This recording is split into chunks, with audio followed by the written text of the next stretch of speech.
Donc ici, on va essayer de extendre, c'est-à-dire élargir un tout petit peu ce qu'on a fait là, avec des signes de cosinus et sinus dans les différents quadrants. D'abord, je vais peut-être essayer de représenter un cercle trigonométrique qu'on aura besoin. Je vais le mettre ici. Voilà, j'ai un cercle trigonométrique où on a Q1, Q2, deuxième quadrant, Q3, Q4. OK? Et là-dedans, je vais aussi noter donc quand est-ce que cosinus est positif, quand est-ce que sinus est positif et négatif, par exemple. Positive, je vais noter en rouge. OK? Là, j'aurai donc le cosinus positif. Donc, je vais d'abord noter cos, sin. Donc, cosinus est positive ici, elle sera négative dans la partie là. OK? Maintenant, sinus, elle sera négative dans la partie là et positive dans la partie ici. OK? Maintenant, on va essayer de compléter des signes. Donc, des signes de cosinus et sinus dans les différents cadres. D'abord, en classe, je pense que j'ai oublié de donner une autre définition de tangent d'un angle, tangent de alpha. En fait, tangent de alpha, on avait, c'était donc égal à sinus de alpha sur cosinus de alpha. Ça, je vais le vérifier une fois pour vous montrer que c'était bien ça, ok? Ça, c'est une des relations que vous pourrez retenir, ça va vous aider à faciliter certaines situations. Je vais commencer par. Imaginons que je vais calculer cosinus de 40, sinus, allez, je vais d'abord calculer sinus de 40, cosinus de 40 et puis tangent de 40 avec ma calculatrice. Donc, sinus de 40, c'était sinus de 40, c'était 0,64. OK? Cosinus de 40, donc cosinus de 40, je suis à 0,77. OK? Et le dernier, tangent de 40, donc tangent de 40, c'était 0,84. Maintenant, pour trouver tangent de 40, en fait, je peux vérifier le calcul suivant, c'est-à-dire que je vais faire sinus de 40 sur cosinus de 40.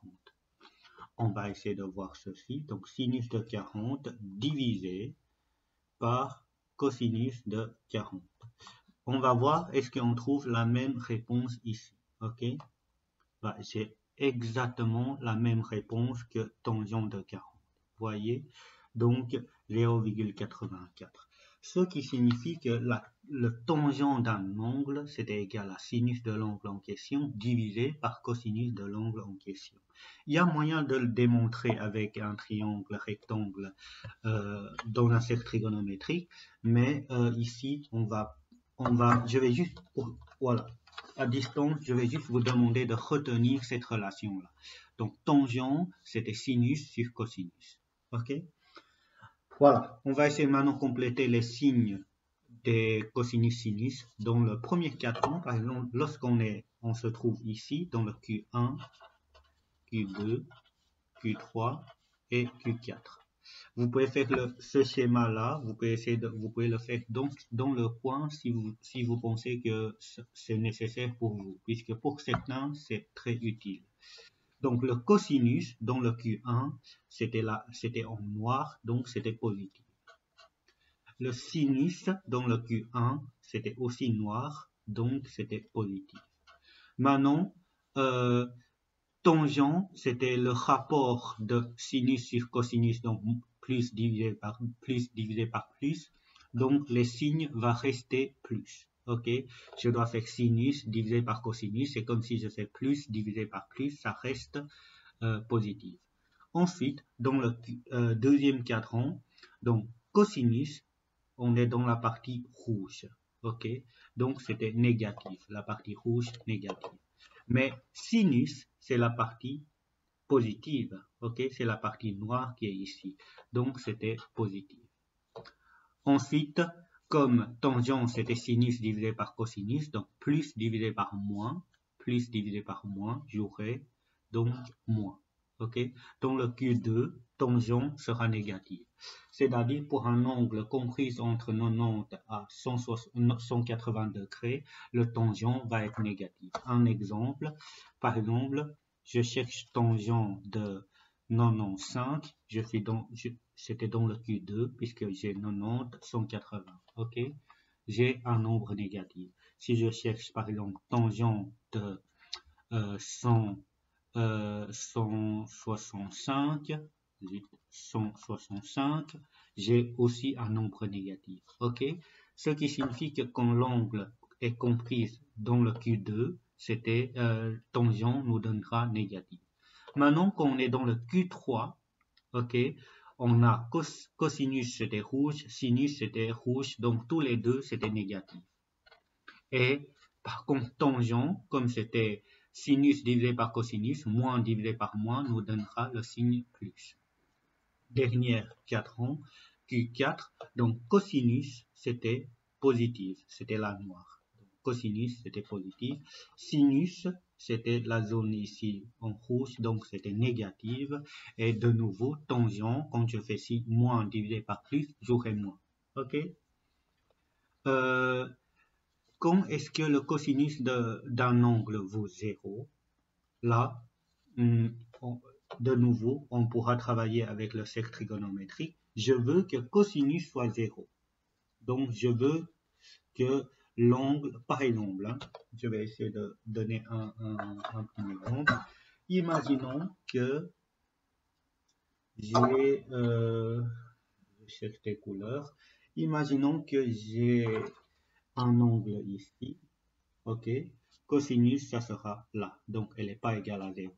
Si j'ai un angle là, cosinus sera ici, ce n'est pas égal à 0. Si j'ai un angle ici, cosinus sera là, ça ne sera pas égal à 0. Mais si j'ai un angle qui est là, le cosinus, c'était bien à 0. Ok, pour un angle de 90 degrés, cosinus vaut 0.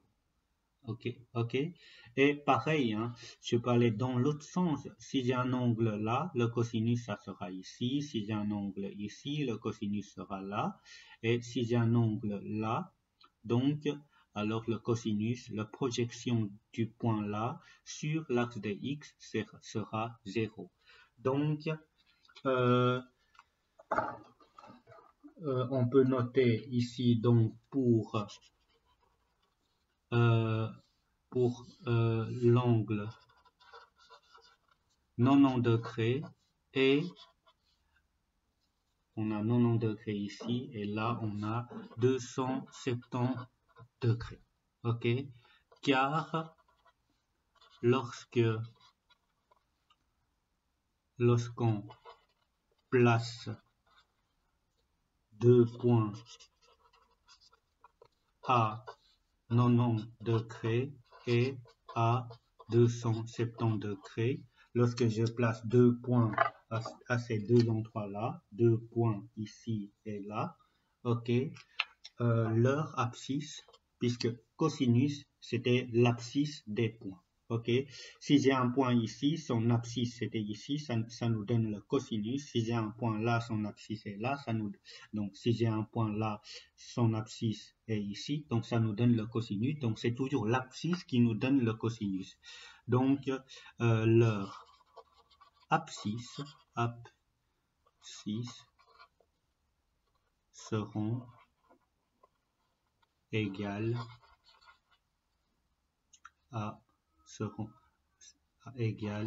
à 0. Ok, est-ce possible que le sinus d'un angle est égal à 2?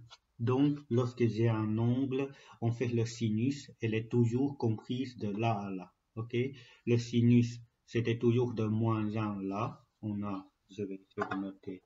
Donc, on a toujours moins 1 ici, plus 1 là. Donc le sinus est toujours compris entre moins 1 et 1. Pareil pour le cosinus, c'était toujours compris entre moins 1 et 1.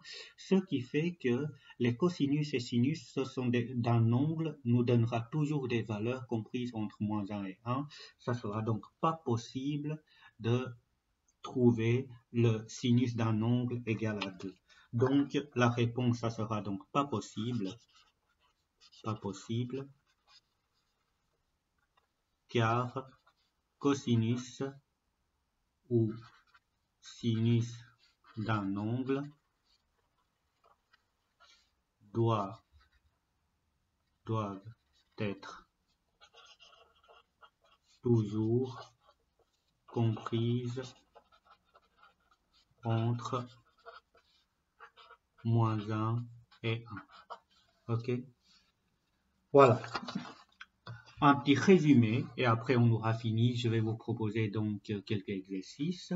Donc, cosinus et sinus d'un angle est toujours comprise entre moins 1 et 1. Sinus de alpha au carré plus cosinus alpha au carré, ça nous donne 1. Quelques valeurs particulières. Et pour avoir des valeurs particulières, peut-être je vais faire un autre cercle trigonométrique. Voilà, sur là.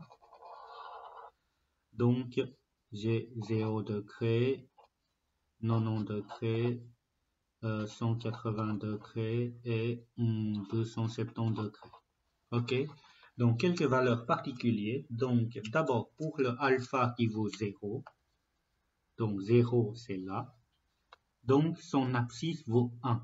Ok? Donc, c'est 1. Cosinus, donc cosinus, on le lit là. Sinus, on le lit ici. Donc, son abscisse vaut 1. Donc, c'est 1. Alors, l'ordonnée, c'était par rapport à l'axe des sinus. Donc, ce point-là, son ordonnée vaut 0. Donc, c'est, je dois mettre 1 pour cosinus et son ordonnée est 0. Ok? Pour le tangent, on fera après. Donc, maintenant, si c'était 90 degrés, c'est un point ici. Ok? Donc, son abscisse vaut 0, puisque son abscisse sur l'axe des x, c'était donc 0. Et son ordonnée, c'est comme l'ordonnée à l'origine ici, donc vaut 1. Ok? Puisque je n'ai pas gradué, mais je sais bien que le rayon vaut 1. Alpha vaut 180 degrés, c'est un point ici. Ok? Le point là, cosinus vaut moins 1. Ok? Le cosinus, c'était donc sur l'axe des x, donc ça vaut moins 1. Et le sinus, ici, sinus, c'était par rapport à l'axe des y, donc c'était 0, puisque je dois le projeter sur l'axe des y et c'était 0. Dernière, 270 degrés. Donc là, on a le cosinus, c'était donc l'abscisse du point, c'était donc 0. Et sinus, c'était donc ici, donc moins 1. Ok? Ensuite, pour avoir la tangente de alpha, donc tangente de alpha, comme je vous l'avais dit, c'était sinus divisé par cosinus. Sinus de alpha divisé par cosinus de alpha. Donc, quand je fais sinus 0 divisé par 1, j'aurai 0. Ok? 0 divisé par 1, j'aurai 0. Là, je dois faire 1 divisé par 0, ça n'existe pas, puisque divisé par 0, dénominateur ne peut pas égal à 0. Ok? Et après, là, je dois faire sinus, donc 0 divisé par moins 1, 0 divisé par moins 1, 0 divisé par n'importe quoi, ça nous donne 0. Et la dernière, c'était donc sinus qui vaut moins 1 divisé par le cosinus qui vaut 0. Ça n'existe pas. Et c'est la même raison. Ok? C'est la même raison. Voilà. Comme ça, on a tout ce qu'il faut. Maintenant, l'exercice que j'aimerais bien vous proposer, c'est la suivante. Je vais d'abord vous montrer un exemple et après je vais vous proposer, des exercices. Ok? Exemple d'exercice. Ça, vous pouvez prendre une feuille et la noter puisque c'est un type d'exercice que vous êtes sûr d'à 300% d'avoir pour les interrogations et l'examen. Donc, soit alpha appartiennent à Q3. Ok, Q3, je vous rappelle que Q3, c'était ici. Donc, alpha est comprise là-dedans. Ok, sachant que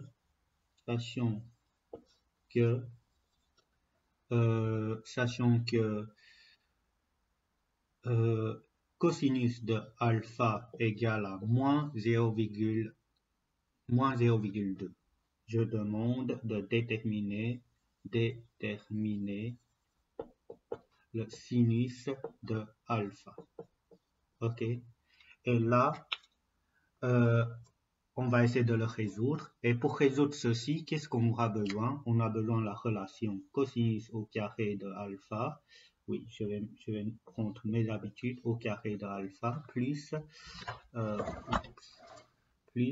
sinus de alpha, donc au carré, ça doit être égal à 1. Donc ça, oui, j'ai oublié de dire, je demande de faire tous ces exercices-là par calculatrice. Ok, on sait que cosinus vaut moins 0,2. Donc moins 0,2 tout au carré plus sinus de alpha tout au carré égale à 1. Ok, ensuite, sinus de alpha au carré, c'était égal à 1 moins 0,2 au carré, puisque ça, je mets l'autre côté, je dois faire le moins. En fait, comme je mets au carré, le moins là, je dois garder. Je sais bien qu'après le calcul, ça va devenir un nombre positif ici, donc mais je garde tout dans la première. Ok. Ensuite, sinus de alpha, ça sera égal à racine carrée de 1 moins 0,2 au carré. Ici, faites attention, tantôt pour l'exercice que je vous avais montré précédemment, j'ai pas fait cette discussion-là, mais vous devez savoir que lorsque, par exemple, j'ai un x au carré égal à 25, pour avoir le x, je dois faire racine carrée de 25 et j'ai deux réponses, ok? Il y a deux possibilités, soit x égale à 5, soit x égale à moins 5. Ok, on aura toujours deux réponses avec plus et le moins. Et ici, c'est pareil. Je vais avoir plus ou moins. Je vais avoir deux réponses. Et pour trouver la réponse, je dois faire donc racine carrée de, entre parenthèses, 1 moins, donc moins 0,2. Pardon, vous le voyez peut-être pas bien. Je le mets comme ça. Non, comme ça. Voilà. Je mets au carré, fermez la parenthèse au carré. Je ferme la parenthèse pour tout le racine. Je trouve 0,98. Plus ou moins 0,98. Voilà, ça c'est assez traditionnel. Maintenant, la dernière chose à faire, c'est le choix de plus ou de moins. Ok, j'ai plus ou moins. Sachant qu'on est dans le Q3, donc le sinus, on a le sinus de alpha. Dans le Q3, le sinus, c'était par là. Ok, dans le Q3, le sinus est par là, donc le sinus est négatif. Donc, on doit choisir, on doit noter une conclusion. Donc, en conclusion, sinus de alpha, c'est égal à moins 0,98, car alpha appartient à Q3. Ok, je vous rappelle que à la page 15, ici, dans le troisième quadrant, le signe de sinus, ça doit être négatif. C'est pour ça que je dois choisir le signe moins. Ok? Donc, voilà.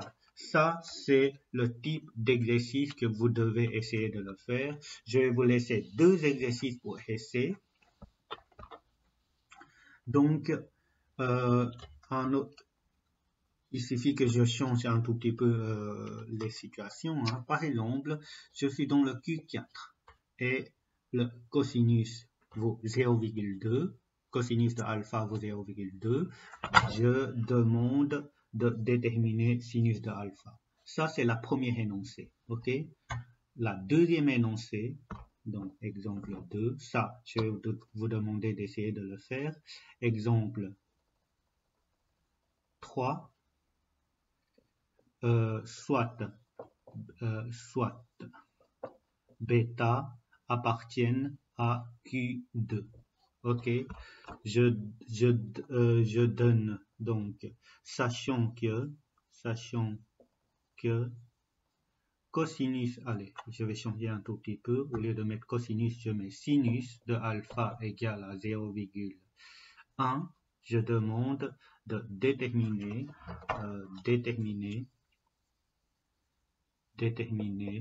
donc cosinus de alpha. Voilà, juste ces deux exercices. Donc ici, vous pouvez arrêter la vidéo et essayer ces exercices-là, puisque maintenant, moi, je vais tout de suite corriger. Une fois que vous l'aurez fait, vous pouvez relancer la vidéo, continuer la vidéo pour corriger avec. Ok? Donc, je corrige d'abord celui-là. Donc, sachant que je pars toujours de la relation cosinus de alpha au carré plus sinus de alpha au carré, 8 alpha au carré égale à 1. On nous dit que cosinus, c'était 0,2, donc au carré, plus sinus de alpha, tout au carré égale à 1. Ok? Ensuite, on sait que sinus de alpha au carré, c'était égal à 1 moins 0,2 au carré. Donc, sinus de alpha, ça sera égal à plus ou moins racine carrée de 1 moins 0,2 au carré. Et là, si je calcule, je vais trouver donc racine carrée entre parenthèses, je vais le mettre là, 1 moins 0,2 tout au carré. J'ai, comme tantôt, 0,98, donc plus ou moins 0,98. Mais comme on a ça, il fallait indiquer donc une conclusion. Donc le sinus de alpha, c'était égal à, on est dans le Q4, donc Q4, sinus est toujours négatif, donc c'était moins 0,98. Donc soit vous faites un schéma, soit vous pouvez reprendre ce tableau-là. Dans le Q4, signe de sinus, c'était négatif. Ok, je vous conseille de travailler avec le schéma, pas ce tableau-là, mais pour moi ici, ça sera plus facile de juste vous montrer de manière directe. Ok, c'était donc négatif. C'est pour ça. Donc, car alpha appartiennent à Q4. Ok, ça c'était pour cet exercice. Ensuite, pour celui-là, je vais faire la même chose. Donc, je pars toujours de cosinus de alpha au carré plus sinus de alpha au carré égale à 1. Sachant que sinus de alpha vaut 0,1. Allez, je vais changer un tout petit peu. Sinus. Tant pis. Donc, je dois mettre 0,1 au carré plus cosinus de alpha au carré égale à 1. Donc, cosinus de alpha au carré, c'était égal à 1 moins 0,1 au carré. Ensuite, donc, on a cosinus de alpha, c'était égal à racine carrée plus ou moins racine carrée de 1 moins 0,1 tout au carré. Et je peux calculer ceci. Donc, 1 moins 0,1 au carré, j'aurai 0,99 avec plus et moins. Ok? Avec plus et moins. Ensuite, il faut mettre une conclusion. Donc, on a cosinus de alpha. Ici, cosinus est dans le deuxième quadrant. Donc, dans le deuxième quadrant, donc le cosinus, c'était là, donc deuxième quadrant ici, donc le cosinus c'était là, donc c'était la partie qui est négative, ok, donc c'était moins 0,99, car alpha appartient à Q2. Voilà, ici, Les trois exemples que je vous ai proposés donc sont des exemples où je dois toujours choisir les moins, mais voilà, ça c'est vraiment par hasard, mais dans certaines situations, vous devez choisir le plus. Ok, dans certaines situations, vous devez choisir le plus. Tout dépend dans quel cadran se trouve l'angle en question. Ah oui, j'ai noté alpha, mais en fait, je dois noter bêta. Ok, ça c'est une question d'écriture, je me suis trompé. Voilà. Je vous rappelle que pour ce genre d'exercice-là, il y en a qu'on demande avec calculatrice, vous devez résoudre avec cette relation-là. OK? Dans tous les cas, avec calculatrice, vous devez résoudre avec cette relation-là. Mais sinon, si ce sont des exercices comme celui-là, par exemple, soit bêta un angle aigu tel que cosinus de bêta égale à ceci, comment déterminer sinus de bêta si c'était sans calculatrice? Si c'était bien noté sans calculatrice, vous devez passer par un set trigonométrique comme ce que j'ai fait ici. Ok, ça c'était donc la page 13 de l'exercice qu'on avait fait la semaine passée en distance. Voilà, ça sera tout pour cette semaine. On se verra donc vendredi. N'oubliez pas de vous préparer un tout petit peu pour le petit test que je vous avais parlé.